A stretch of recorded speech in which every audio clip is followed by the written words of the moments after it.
Bonjour à tous. Aujourd'hui, on va parler du métier de coach avec Esther. C'est un métier qui est encore relativement nouveau en France et qui suscite souvent des inquiétudes, voire même de la méfiance, notamment à cause de l'encadrement du métier qui est encore assez flou aujourd'hui. Donc moi, mon intention, en parlant avec Esther, c'était de pouvoir éclaircir la place du coaching dans nos sociétés actuelles et la différence, la complémentarité potentiellement qu'il pouvait y avoir avec la psychothérapie. Et en gros, je voyais personne de mieux qu'Esther pour nous en parler, puisque aujourd'hui, elle a justement les deux casquettes. Elle est à la fois coach et thérapeute. Vous noterez au passage que j'ai profité de son expérience de vidéaste pour essayer de faire cet épisode-là au format vidéo. Et d'ailleurs, j'ai bien fait de lui faire confiance, parce que par erreur, j'avais mis le micro sur mute pendant tout l'enregistrement. Alors heureusement, elle avait prévu des micros de secours, les micros cravates que vous voyez sur la vidéo, et c'est grâce à eux que vous allez pouvoir nous écouter. Donc, encore une fois, je dis merci à Esther pour ce moment. Et pour cette fois, moi je vous souhaite non pas une bonne écoute, mais un bon visionnage.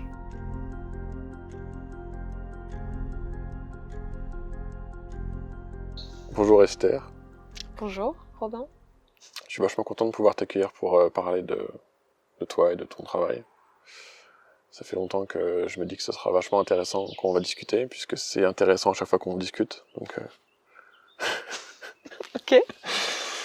Euh...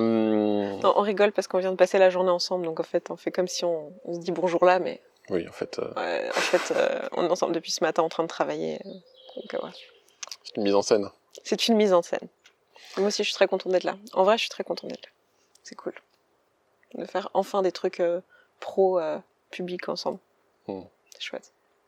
Alors, ça me paraît peu probable, mais il est possible qu'il y ait des gens qui ne te connaissent pas, qui vont regarder cette vidéo.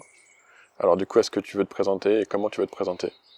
Ouais, je peux. Alors tu dis que c'est peu probable, mais en fait, moi je pense que c'est très probable qu'il y ait des gens qui me connaissent pas, parce que les cercles, enfin c'est pas parce qu'il y a des cercles plus grands qu'ils se croisent en fait, et d'expérience, ça arrive très souvent. Donc moi c'est Esther Taïfé. Je crée du contenu sur internet depuis 2012, 2013. Je sais même plus quand est-ce que j'ai commencé. 2012, je crois. Oui.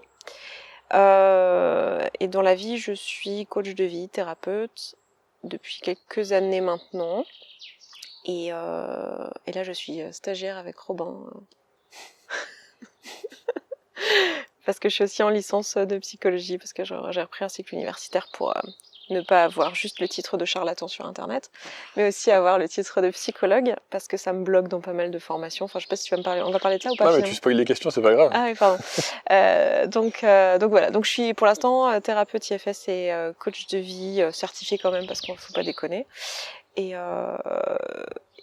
voilà, je travaille principalement, dans le truc important, c'est que je travaille principalement avec des personnes qui ont des problématiques de troubles du comportement alimentaire, et en particulier l'hyperphagie, donc qui est je sais pas si tout le monde connaît ici, mais c'est un type de boulimie, mais une boulimie sans comportement compensatoire, c'est-à-dire pas de vomissement, prise de diurétiques, sport à outrance, quoi, pour compenser. Voilà, il y a eu un peu de vent, donc je sais pas si vous avez tout entendu, mais au pire, allez voir. On a un backup, là, normalement. Au pire, allez voir, il y aura mes liens, je pense que Oui, je mettrai en description les liens de tes chaînes. Voilà, et j'ai un podcast aussi, qui est plus généraliste, qui est pas que sur l'alimentation et tout ça. Ok. Alors, moi, la raison pour laquelle je voulais qu'on fasse un podcast ensemble, c'était surtout pour parler spécifiquement du coaching, parce que c'est comme ça que je t'ai connu à la base sur YouTube.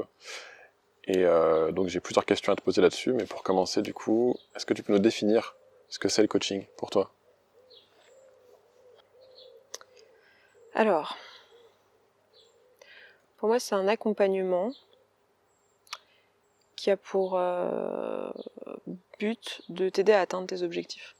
Donc tu as une personne qui est là, son rôle, c'est de t'accompagner dans cet objectif. Donc pour certaines personnes, ça va vouloir dire juste faire alors j'ai jamais trouvé le mot en français, mais de la accountability, donc juste avoir quelqu'un à qui rendre des comptes et qui te suit pendant le truc.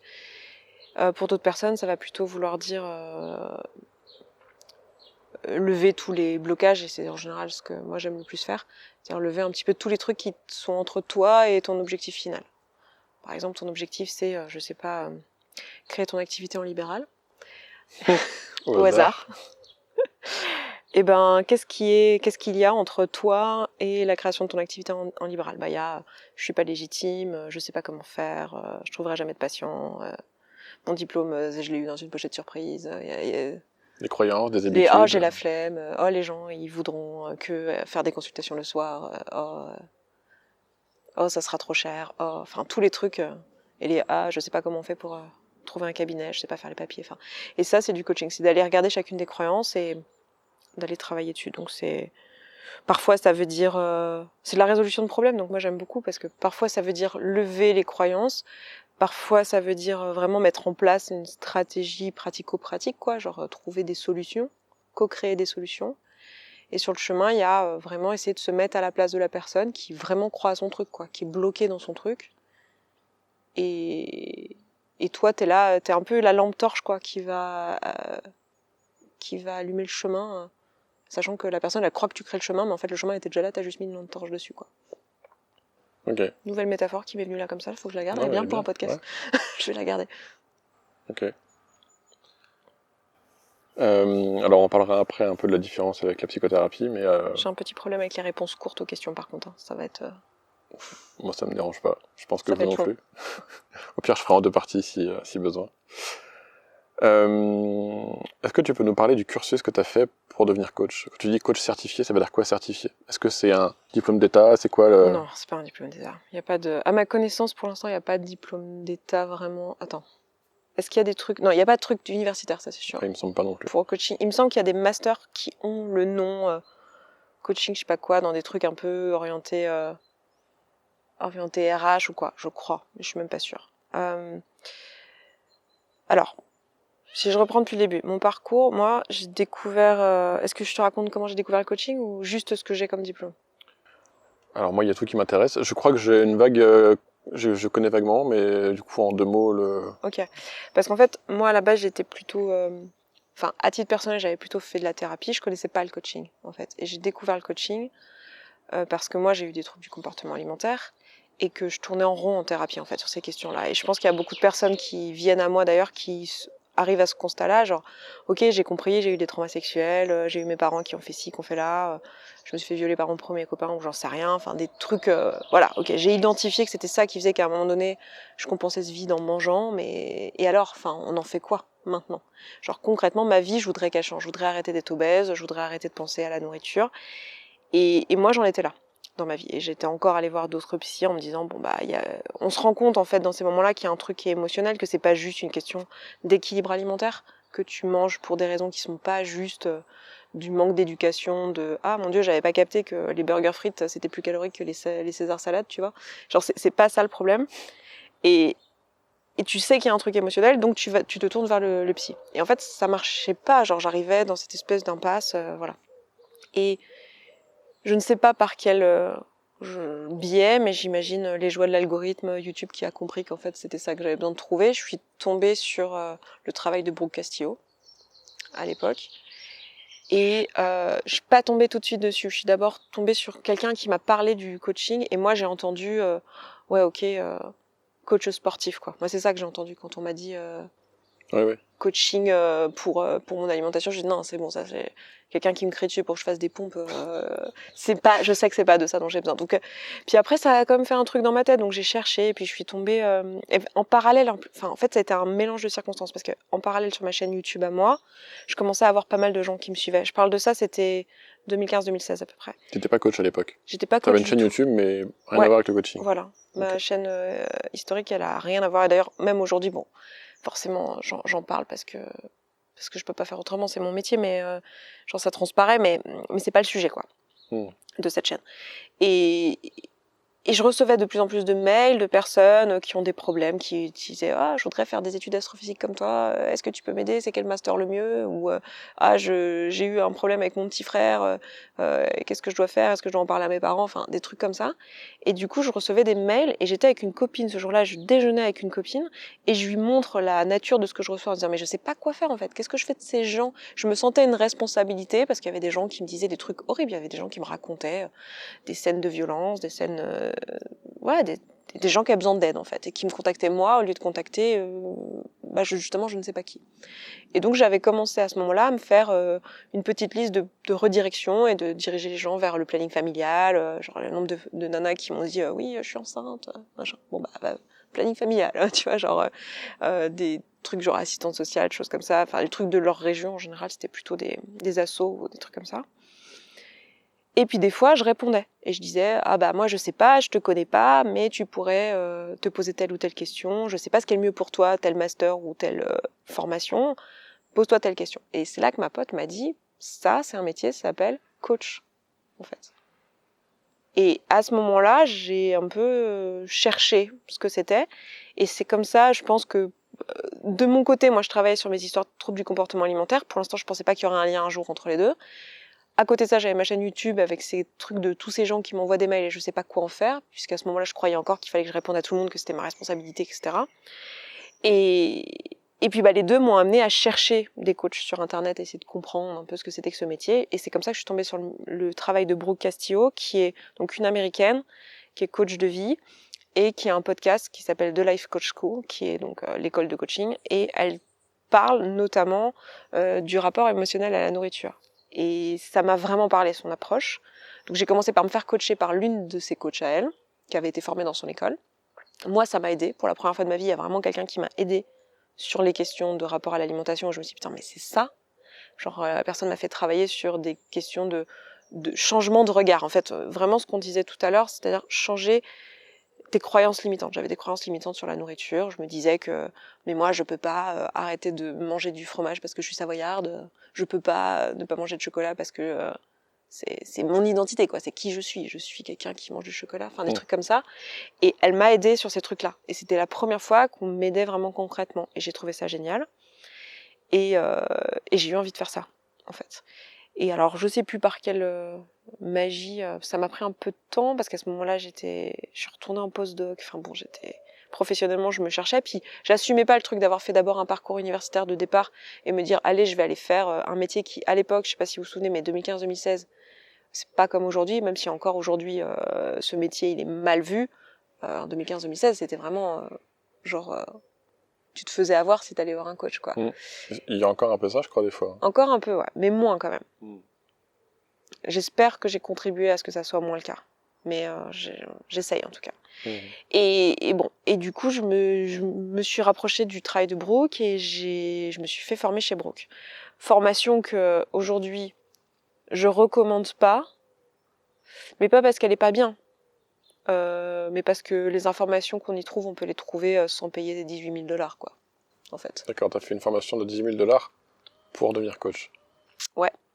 Qui, à l'époque, devait coûter un peu moins que ça, mais ça devait être genre $15 000. Je sais plus exactement combien j'ai payé. Okay. Mais beaucoup d'argent. Beaucoup trop d'argent. En gros, c'était une année universitaire sur des tarifs alignés à ce que c'est une année universitaire aux États-Unis, quoi. Ouais, c'est ça. En fait. Ce qui, est, pour nous, Français, paraît complètement dingue.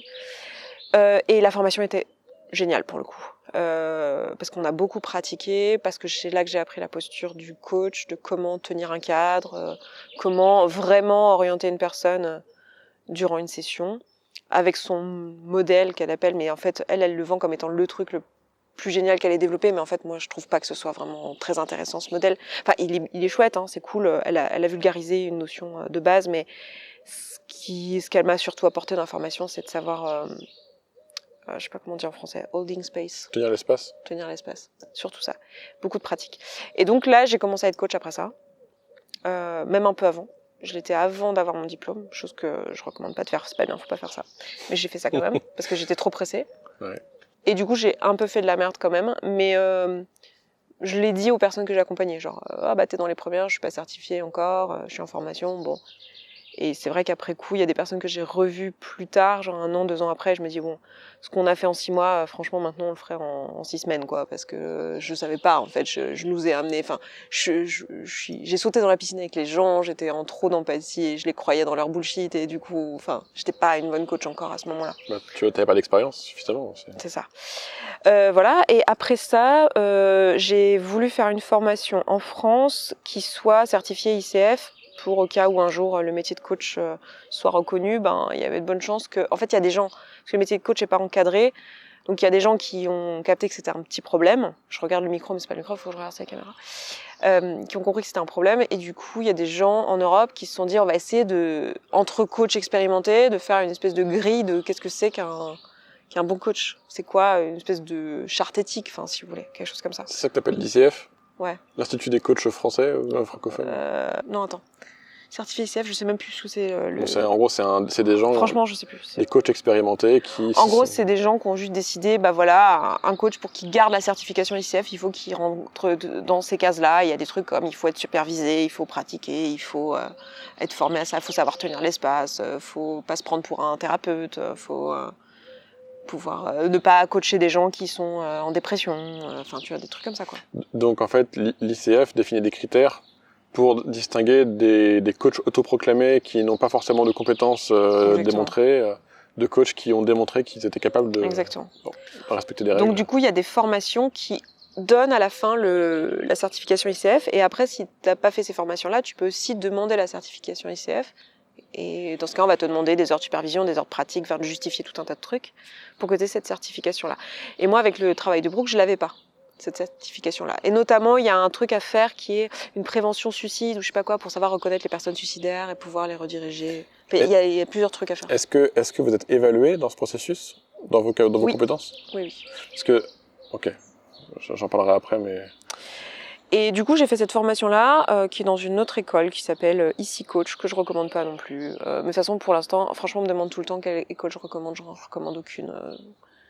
D'accord, c'est comme s'il y avait encore un truc à construire. Moi, j'ai l'impression que...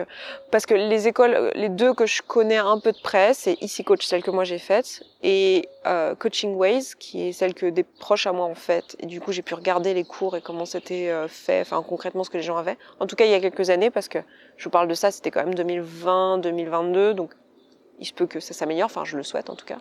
Mais à l'époque, c'était beaucoup trop d'informations et des trucs sur la thérapie ACT et des trucs sur du je sais pas de la liste transactionnelle et puis je te donne ci, je te donne là, je te donne tout plein d'outils et t'en as des kilomètres et des PDF et des PDF et des heures d'audio ou de vidéo à regarder et en fait finalement ce qui est vraiment utile c'est la pratique et j'ai l'impression que ça a nous noyer dans du contenu. Enfin en tout cas moi j'ai trouvé que ça cherchait surtout, mais c'est mon interprétation à moi, mais que ça essayait de prouver quelque chose plus que ça essayait de former quelqu'un, tu vois. Et moi, j'aurais aimé qu'on me forme. Et c'est en ça que je préfère la formation de Brooke qui était en fait assez pauvre en contenu. Il n'y avait pas 1000 trucs. Et sa réponse était de toute façon, vous avez déjà écouté 250 podcasts, j'ai rien de plus à vous apprendre. Là, ce que je veux, c'est vous faire pratiquer. Et c'est en ça que moi, j'ai appris dans ce truc-là. Genre, littéralement, le cours, je crois que c'était 8 heures de cours. Et une fois que tu avais fait ça, c'était pratique, correction. Et j'ai plus progressé en 6 mois de Brooke qu'en 9 mois de Easy Coach avec des tonnes et des tonnes de contenu, quoi. Mais c'est Easy Coach qui est certifié ICF, donc apparemment ça devrait me donner plus de légitimité alors que c'était pas la formation la plus utile pour moi. Au fond, en fait, je pense que cet ICF, sa fonction, c'est d'apporter de la sécurité à des gens qui cherchent des coachs compétents et du coup, c'est censé garantir un minimum de compétences objectivées par l'évaluation. Oui, c'est ça. Mais ça reste... ça reste quand même quelque chose que je dis quand des personnes me disent comment tu fais pour trouver un coach. Parce qu'il y a des gens qui ont vraiment besoin plus d'un coach que d'un thérapeute, mais comment je fais pour trouver un bon coach?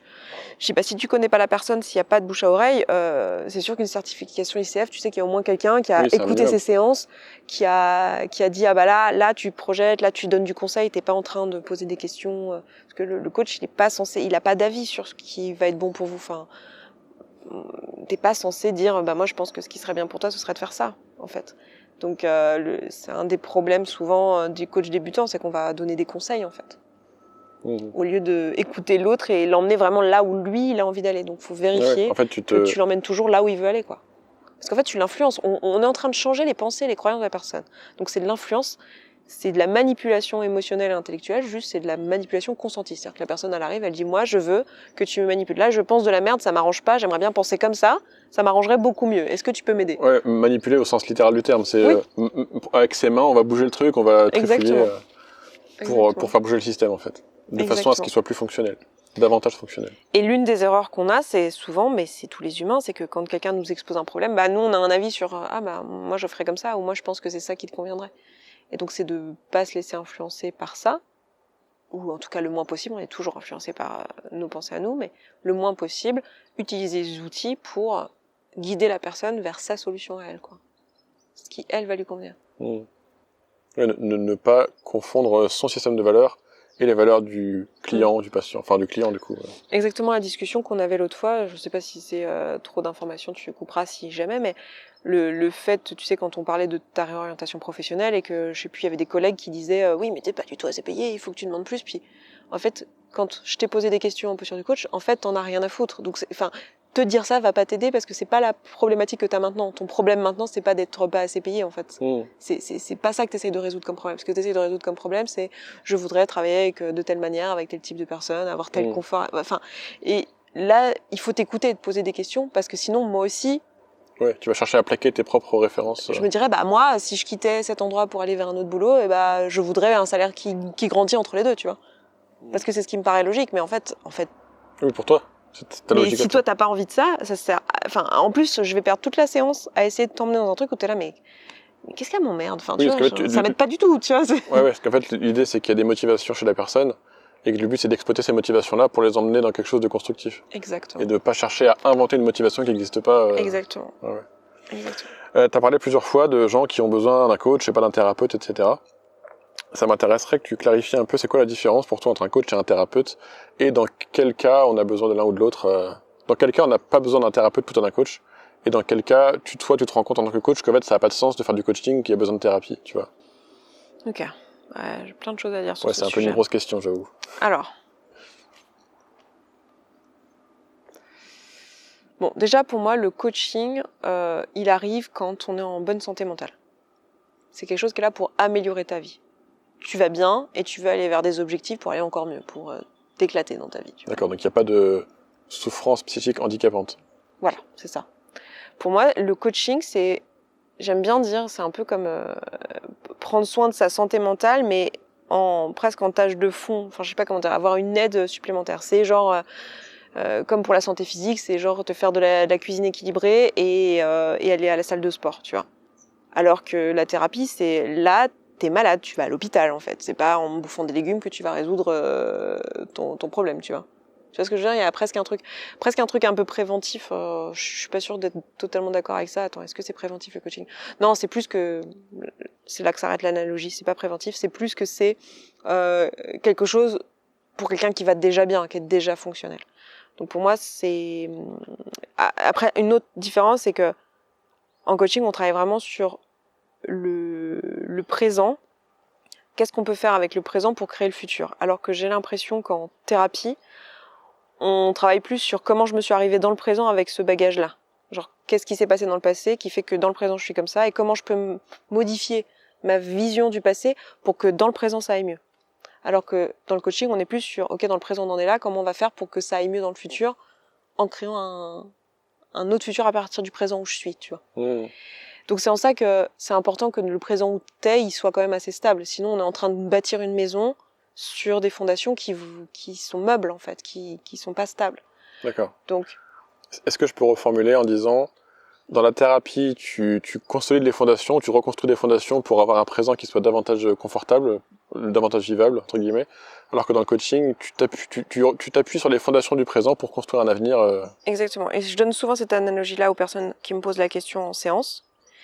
Et souvent, ça les frustre parce qu'ils disent « Ouais, mais j'ai encore des trucs à régler en thérapie, mais j'ai envie d'aller de l'avant. » Et je leur dis « Le problème, c'est que si on coach maintenant, en fait, ça va être de la fuite en avant. Ça va être juste tu évites tes traumas et tu le mets sous le tapis pour pouvoir avancer parce que t'es fatigué de que ça soit pas encore résolu. » Si on peut pas faire ça. Si on fait ça, la maison, elle va s'effondrer. Par contre, ce qu'on peut faire, c'est on peut dessiner les plans ensemble de la future maison que tu vas créer. Mais on va pas pouvoir encore monter les murs. On va pouvoir acheter les matériaux, choisir les couleurs, on va pouvoir monter les murs. Ce que ça veut dire, c'est qu'on peut, même si la personne elle est encore en thérapie et qu'elle est, enfin, de toute façon elle peut être en thérapie toute sa vie, mais qu'elle n'est pas encore stabilisée émotionnellement ou qu'elle n'est pas encore suffisamment solide, ça n'empêche pas de commencer à réfléchir à ce que va être le futur et à créer ce futur-là et à réfléchir à ce qui sonne juste, ce qui sonne pas juste, poser des questions, mais c'est juste qu'on va pas mettre en place des actions. Je vais pas lui donner des exercices, vas-y, challenge-toi, demain mets-toi hors de ta zone de confort et fais telle action. Et en fait, elle a pas les ressources pour ça. Ça sert à rien, elle va se mettre en crise d'angoisse ou je sais pas ce qui va lui arriver, mais genre ça va la mettre en danger de faire ça. Donc, mais par contre, on peut réfléchir ensemble et souvent ça aide de travailler à la fois en thérapie et en coaching de cette manière-là, parce que ça permet à la personne de voir la porte de sortie en fait, de voir ce pourquoi elle est en train de bosser de pouvoir se projeter en fait dans un futur où les choses seront mieux, où elle pourra faire des trucs, où elle aura les ressources pour faire des choses. Donc en gros, c'est pas trop le job des coachs de bosser sur le passé, sur l'histoire de vie. On fait pas trop ça en coaching. Pas tellement. Je peux vraiment, littéralement, avoir quelqu'un qui arrive en coaching, et je le fais régulièrement, une personne qui prend une séance one shot et qui me dit, je sais pas, dimanche, je mange avec ma belle-mère, ça me stresse, j'ai envie de préparer comment je vais me sentir pendant la journée et tout ça. Et on travaille sur ça, je ne sais pas son histoire de vie, je ne sais pas... je peux même ne pas savoir s'il a des enfants, Ouais, c'est pas forcément j'ai pas nécessaire. besoin en fait. J'ai pas besoin, puisqu'on travaille sur les croyances, genre, ah, mais je pense que ma belle-mère c'est une connasse. Je fais, ok, on va bosser là-dessus alors. Comment tu aimerais voir ta belle-mère? Ah bah, j'aimerais qu'elle peut penser que nanana, et on bosse dessus. Bon, dans ce cas, je m'assure quand même, je pose 2-3 questions. Hein. Si personne me dit... Oui, tu peux checker quelques trucs, des red flags, des machins. Ouais, voilà, c'est ça. C'était un peu dans ta question, non? Genre, comment je sais si la personne, faut l'amener en thérapie ou pas? Ouais, et puis surtout, tu vois, quand tu faisais tes vidéos, enfin tu t'en fais encore, des vidéos une fois par semaine, voire même 2 fois par semaine à un moment donné, où tu disais, voilà, premier appel, on peut rediriger si besoin, etc. Tu te rappelles? Et du coup, ça veut dire que le premier appel permettait d'évaluer les besoins de la personne, et d'évaluer si la réponse à ce besoin, c'est du coaching, ou c'est de la thérapie, ou une diététicienne, ou encore autre chose. Ouais. Et donc ça veut dire qu'il y aurait des critères très précis qui permettraient de dire, ok, toi, ce qu'il te faut, c'est du coaching, ou c'est pas du coaching, au contraire, c'est autre chose. Alors aujourd'hui, je travaille moins comme ça parce que, enfin, même si le fond est le même, c'est-à-dire qu'il y a vraiment cette notion de, il y a des choses, il y a des personnes avec qui on coach pas, c'est pas le moment, et il y a des choses qui relèvent de la thérapie, le coaching ne permettra jamais d'avancer sur ces trucs-là. Mais je travaille plus de la même manière au sens où je n'utilise pas genre à tout prix une séance et qu'il faut que ça soit la première pour rediriger, c'est-à-dire que je me permets de commencer à travailler avec la personne, de voir de toute façon où on va et de sentir en fait là où elle a des ressources, là où elle en a pas, là où ça relève de la thérapie, de dire bon bah là c'est à la limite de ce qu'on peut faire ensemble, là je pense que sur ce point-là, faudrait que tu ailles voir un endocrinologue, faudrait que tu ailles voir un diététicien, sur ce point-là je pense qu'il faut que tu vois avec ta thérapeute, si t'en as déjà une ou un, de temps en temps c'est un, mais très souvent c'est une. Est-ce que t'as un psychiatre, est-ce que t'as des personnes qui te suivent déjà et genre je m'oblige pas à avoir la réponse à cette question à la première séance, et ça enlève aussi un truc qui était que j'ai remarqué au fil des années, que les gens savaient qu'ils passaient un espèce d'entretien dans cette premier appel, et par exemple si elle se faisait vomir, elle savait que c'était dans ma grille, ça voulait dire trouble du comportement alimentaire. Du coup elle le cache. Du coup elle me le cache. Et je l'apprends après 3 mois. En fait, moi c'est plus important pour moi aujourd'hui d'avoir une bonne alliance thérapeutique et de dire à la personne de toute façon, j'ai pas pour intention de te lâcher parce que tu m'as dit tel mot. Enfin, c'est pas le but. Et en même temps, t'as pas besoin de moi. Genre, réussir à trouver cette juste posture où je suis pas la personne sur qui, enfin, y a pas d'enjeu d'abandon, quoi, de genre, mon Dieu, il faudrait pas qu'Esther me lâche. Et en même temps, il y a pas cette peur que s'ils disent pas le bon mot, ils disent le mot suicide, par exemple, bah ça y est, c'est fini. Ils rentrent dans ma grille et du coup, je vais les envoyer chez un psychiatre et je veux plus les prendre en appel, quoi. Tu vois, il y a... Ouais, mais tu veux pas être aussi rigide, en mode, tu dis ça, donc c'est mort. Puis j'ai aussi peut-être plus d'expérience aujourd'hui. Et j'ai de la supervision, ce qui fait que quand il y a des moments où j'ai un doute, je suis dans un groupe de supervision sur les troubles du comportement alimentaire, il y a des psychologues, des psychiatres et des coachs dedans, puisque c'est un groupe qui est aux États-Unis, rien à voir avec Brooke, mais juste d'autres gens que j'ai croisés entre-temps dans mon parcours. Et du coup, bah il y a ce truc que j'aime beaucoup qu'on n'a pas en France et en Europe, je crois. Je sais pas trop pour le reste de l'Europe, mais j'ai l'impression que c'est un peu pareil, mais où les coachs et les psys travaillent ensemble et depuis longtemps en fait. Et du coup, il y a cette compréhension du rôle de chacun et je peux arriver et amener tiens, bah, j'ai telle personne, elle m'a dit ça, ça m'inquiète un peu, qu'est-ce que vous en pensez? Est-ce que je la redirige, est-ce que pas, quoi? En fait, les coachs et les psys sont pas en concurrence. Non. C'est complémentaire. Ouais. Un peu comme un diététicien et un endocrinologue, en fait. C'est juste deux métiers différents. Ouais. En fait. Mais c'est très clair aux États-Unis, quoi. Ouais. Mais pourtant, ça devrait être très clair en France, hein. Ça m'embête que ça le soit pas parce que c'est vraiment 2 métiers différents, quoi. En fait, j'ai l'impression que là où c'est pas clair, tu vois, tu parlais de thérapie ACT, t'as appris des éléments de thérapie ACT dans un cursus de coaching, alors que tu vas thérapie ACT, il y a thérapie dans le mot. Parce que, alors, c'est ma lecture, mais historiquement, en France, tout ce qui est thérapie courte, bref, ouais. Et tout ce qui est orienté comportement, en fait, ça vient du monde de la thérapie. Ouais. C'est les mêmes gens. Du coup, ils ont peut-être un peu l'impression que on leur vole, les coachs volent leur technique. Bah, c'est possible, ouais. Alors que j'ai l'impression qu'aux États-Unis, là, le coaching est plus culturellement, il vient plus du côté entreprise, RH, orientation, choses comme ça, tu vois. J'ai l'impression que, de façon générale, dès qu'il y a des approches fondamentales, comme tu vois le MDR ou autre en thérapie, il y a toujours des groupes d'humains qui vont essayer de récupérer ce truc-là et d'en faire un business et du coup de le vendre à moins cher. Tu vois, j'ai déjà vu des formations un équivalent dérivé de l'EMDR pour 80 € sur Facebook, tu vois, en mode un week-end de formation et vous devenez thérapeute. Et où du coup, je crois que, tu vois, il y a plein de coachs qui font de l'acte et des formateurs même en acte qui sont coachs et qui sont pas thérapeutes, etc. Et du coup, j'ai l'impression que ça participe à créer un flou entre les deux, mais je trouve que tu as quand même défini les choses. Enfin, c'est assez clair, cette idée que voilà, les coachs font pas de l'EMDR, typiquement, ça, c'est pas leur job. On travaille pas sur les traumas. En tant que coach, moi je dis aujourd'hui que je suis thérapeute parce que je suis formée à la thérapie EFS et que je me destine à faire aussi de la thérapie. C'est un truc que j'ai envie de faire dans le futur plus. Parce que, en devenant psychologue, mais j'aurais pu rester coach. Juste, j'ai envie de devenir psychologue parce que je vois bien que les personnes... Enfin, que j'ai quand même des limitations dans ce que je peux faire avec des personnes qui ont des troubles hyperphagiques. C'est qu'en fait, très souvent... Elles arrivent, effectivement, je peux les aider sur la partie action, mise en place de stratégie aujourd'hui, mais très souvent, il y a des traumas pas résolus. Et en fait, j'aime pas l'idée de pas pouvoir prendre en charge la personne dans son entièreté, dans son ensemble, en fait, et de pas pouvoir faire les deux avec. J'aimerais pouvoir switcher d'un truc à l'autre en fonction, la personne aujourd'hui, on a besoin de bosser sur un trauma, on bosse sur un trauma, et demain, on bossera sur ses objectifs. Enfin, en gros, t'aurais deux casquettes. Prise en charge plus globale, quoi. Et du coup, tu choisirais la casquette la plus adaptée en fonction des besoins de la personne. Et j'ai même pas besoin de lui dire, en fait, est-ce qu'on est en train de faire du coaching, oui. Sauf si ça l'intéresse, mais je veux dire, on s'en fout, quoi. Tu serais non-binaire. C'est pas le sujet, en fait. Mais effectivement, moi je constate, j'accompagne un certain nombre de patientes ou de patients ici, et quand il y a des patientes qui ont des troubles alimentaires, qui ont de l'obésité et tout, quasiment dans 100% des cas, il y a des abus sexuels dans l'histoire de vie, en fait. C'est quasiment jamais le cas que ce soit différent. Et souvent, elles le savent pas, et moi, je le sais, en les voyant. Non, mais oui. Elles le savent pas, elles en ont pas conscience. Elles disent, ah oui, je sais pas, il y a... c'était juste un truc qui s'est passé vite fait avec le voisin. J'ai toujours eu un espèce de truc pas très bien avec mon oncle. Ouais, d'accord. Ah bah oui. Voilà. Souvent, Elle me dit, je pense pas, non, il est pas comme ça, à mon avis, c'est rien passé, puis elle est là. C'est le déni, quoi, le mécanisme. Je sais pas, je mange mon vide, je comprends pas. Ça, forcément, ça c'est typiquement le genre de cas que je redirige. Mais après, je laisse passer les séances et je leur dis, on peut se voir une fois par mois ou 2 fois dans l'année. On fait un point, comment ça se passe avec ton thérapeute, où est-ce que t'en es tes objectifs, est-ce que tu veux qu'on les change, est-ce que tu as toujours ça en ligne de mire plus tard. On retravaille un peu là-dessus et du coup la personne elle se sent quand même...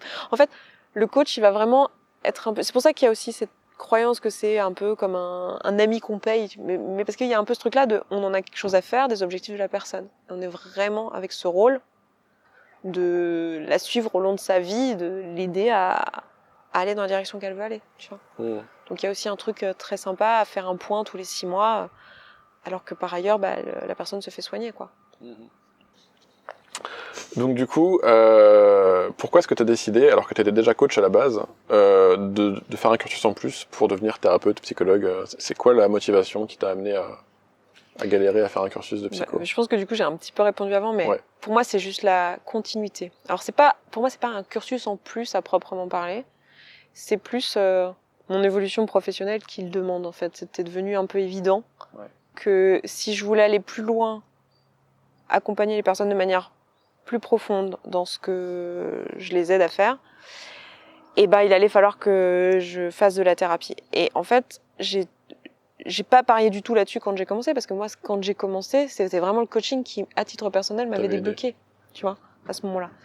Sauf que, en fait, on fait pas tous le parcours dans le même sens, dans le même ordre, et du coup, c'est pas le cas de tout le monde, et en fait, j'ai un peu de frustration à pas pouvoir accompagner les personnes dans la globalité, quoi. Puis il y a plusieurs choses, donc il y a ça c'est le truc principal, on va dire, mais il y a aussi que régulièrement je me suis retrouvée à être intéressée. Par exemple, je voulais faire un DU sur les troubles du comportement alimentaire, donc un diplôme universitaire, et en fait c'est accessible qu'aux gens qui sont infirmiers, psychologues, psychiatres, et du coup c'était frustrant de pas pouvoir continuer à me former, en fait. C'est ça qui est un peu énervant, c'est que en tant que coach, on va te reprocher de pas être très bien formé, mais en fait, on te bloque aussi toutes les formations. Donc peut-être un espèce de truc de oui, en fait, vous avez juste déterminé que ce métier n'est pas légitime, point, en fait. Ce qui est un peu frustrant, c'est pas le cas dans d'autres pays. Et heureusement que j'ai pas trop commencé avec cette culture-là, que ma première formation était pas avec des gens qui avaient cette culture-là, mais avec des Américains où le métier était un métier comme les autres. Parce que sinon, j'aurais pu me faire un ancrage un peu nul. Mais du coup, voilà, c'était un peu le truc de, c'est la suite logique pour moi pour continuer à accompagner les personnes que j'accompagne. J'avais aussi envie d'apprendre certaines thérapies, notamment le MDR. Et j'ai commencé une formation, alors qui n'est pas une formation à 80 balles d'un week-end, mais une formation qui m'avait été recommandée par quelqu'un qui en était contente, et qui était une personne qui est sexothérapeute d'ailleurs, et qui, pareil, n'a pas de diplôme universitaire dans ces domaines-là, mais qui, moi, je trouve compétente. Je l'ai vue travailler, elle est vraiment bonne dans ce qu'elle fait, donc je lui ai fait confiance quand elle m'a dit que ça, c'était pas mal. Et en fait, quand j'y suis allée, je me suis assez vite rendu compte que, bah non, c'était nul, en fait, et que j'ai pas continué, j'ai arrêté la formation parce que je ne voulais pas prendre de mauvaises habitudes ou... Enfin bref, je me suis dit, bon bah oui, c'est frustrant, je voudrais faire de l'EMDR, mais je vais pas le faire maintenant, je le ferai quand je serai psychologue, quoi. Et donc, de fil en aiguille, je me suis lancée dans la licence, mais j'avais pensé assez vite, hein, parce que quand j'ai repostulé, parce que j'ai commencé ma licence là en 2022 du coup, quand tu t'inscris à l'IED, donc je suis pas à l'IED, moi je suis en distance à Rennes 2, mais j'ai postulé à l'IED en essayant de l'avoir et je l'ai pas eu. Mais la première fois que j'avais postulé à l'IED, c'était en 2018. Donc c'est-à-dire que j'ai pensé quand même assez tôt. C'est-à-dire que j'ai commencé à être coach en 2017 et en 2018 déjà je m'étais dit on va peut-être avoir besoin de faire de la thérapie. Et j'avais pas été prise, et à ce moment-là c'était pré-Covid, je ne savais, enfin il y avait pas tellement d'universités qui faisaient des trucs à distance à part l'IED, il y avait que l'IED à ma connaissance. Ça se peut qu'il y ait d'autres choses, mais voilà. Et du coup, bon, ça fait quand même un petit moment, j'ai postulé 3 fois en tout, et en 2022, je me suis dit, ok, je vais me bouger, je vais pas postuler juste à l'IED, je vais postuler ailleurs. J'ai bien fait parce que j'étais prise ailleurs. Ok. Donc là, c'est parti pour licence, puis master, et peut-être même doctorat dans ce domaine.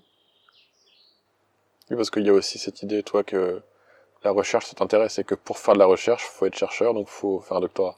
Ouais, en fait, ça a été vraiment un double truc. C'est-à-dire qu'il y a, dans ma carrière, c'est vrai que là j'ai parlé que de l'aspect coaching et tout, mais dans ma carrière, dans ce que je fais au quotidien avec les personnes que j'accompagne, je voyais l'intérêt de devenir psychologue pour me former et tout ça, mais par ailleurs, je reste complètement